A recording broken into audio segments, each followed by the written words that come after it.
Okay, call Layum Yahweh, Ba'Shem Yahushua, Ba'Shem Rakah Kodash. My name is Amadia, and the inspiration for this video was drawn from a video I watched with the Elder Apostle Rakah.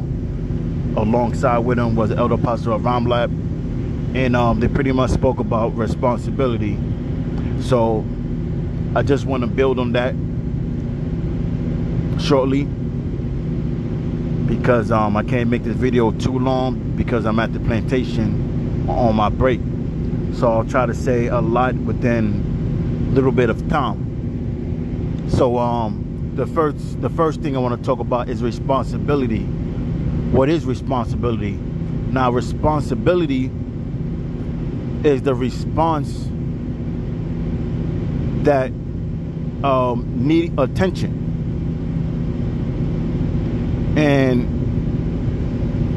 it's up to that man or that woman to manage that response or action. So it's something that requires action, but that action needs a response.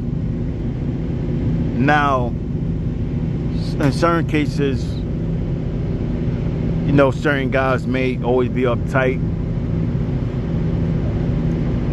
or whatever the case may be, through the lack of funds. Well, you had to come up with a response for that, because if the case be that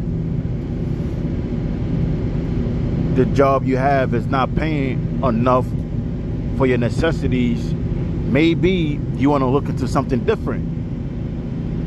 And you know, we get it. You know, it sometimes be hard seeking work, but you know, at least take the attempt to do it. Or you may have a job, but you're splurging, so you're putting your wants in front of your needs, and your needs are your necessities. So rather than paying your bills and all your necessities, your rent, you're splurging, and then you find yourself being uptight. That's neglecting your responsibilities.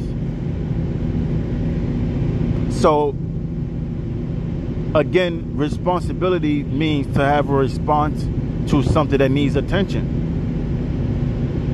That's why we work, because we have a lot of necessities that needs attention, such as a place to stay, a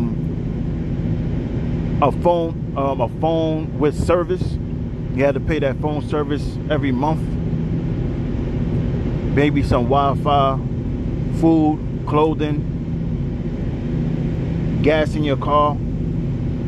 These are all things that require your attention, and the response for these things is to, you know, go out and work. Now, the scriptures say, hate not laborious work, because even though we in Esau's, you know, thumb, underneath Esau's thumb, you still have to work. You have to work for the devil. And we know that the scriptures say that is in Genesis, speaks about curses the ground for your sake, and it speaks about the sweat of the brow. So yes, you know, have to work is a curse, but however, you still have to do it. You still have to do it to get to your necessities. You can't neglect that. You know, you can't be the person that just, you know, sit back and want to live comfortable, and you're going to bed 2 o'clock, 3 o'clock in the morning, waking up in the afternoon, the evening, and your necessities or your responsibilities is not receiving attention. And then when everything gets shut off, that's when you want to say you're uptight, you need emergency funds. That's not the person you want to be.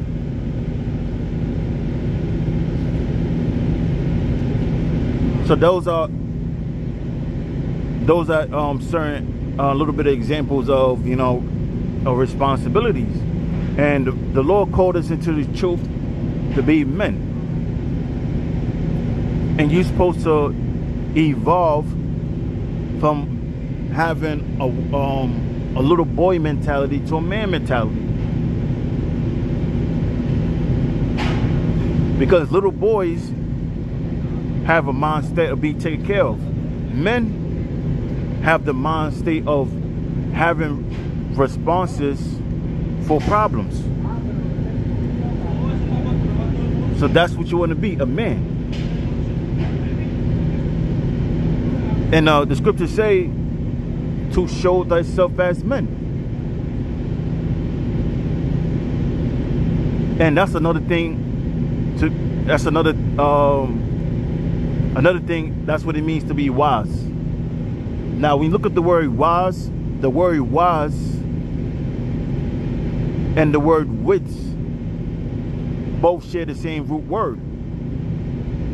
Now, you look at the word wits. Like you read in is it second or first Esdras, and it says many men have gone out of their wits for a woman. The word wits will mean pretty much mental discretion. Then you have wise, and they both share the same root word. It derives from the Latin word videre, and the word videre means to see. So a person that is wise, that's a person that's able to see things. And most of the times, the vision of seeing things before it plays out is through experience. Or you may have made the mistakes before, and you might be a little older than somebody that may be less experienced than you, but you might give them insight to see. You know, when you talk to somebody younger than you or less experienced to you, you give them insight. That's wisdom to see. If you're a mechanic, especially a mechanic that's been doing the trade for 20 years, you may give somebody insight on certain bad habits, and if they keep it up, they may have engine problems or transmission problems, because he could foresee it happening because he's experienced. And then also we have the scriptures. And the scriptures is what really make us wise, because the Most High gave us events that's going to take place in the near future. That's why the scripture tells us the righteous, which is the elect, foreseeth the evil. What evil? The things, the events that's getting ready to take place on this earth. Let's give examples. The MOTB, the nuclear destruction. These are all things comprised of events that's going to take place on the earth real soon. Jacob's trouble.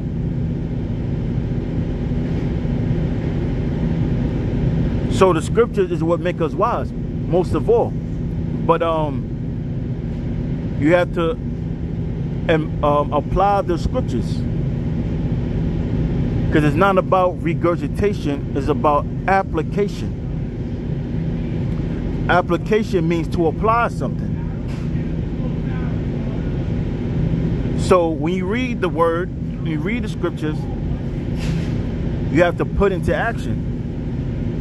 Because if you're just a person that's just regurgitating it, you're reading it, but not putting it into action, that'll make you a hypocrite.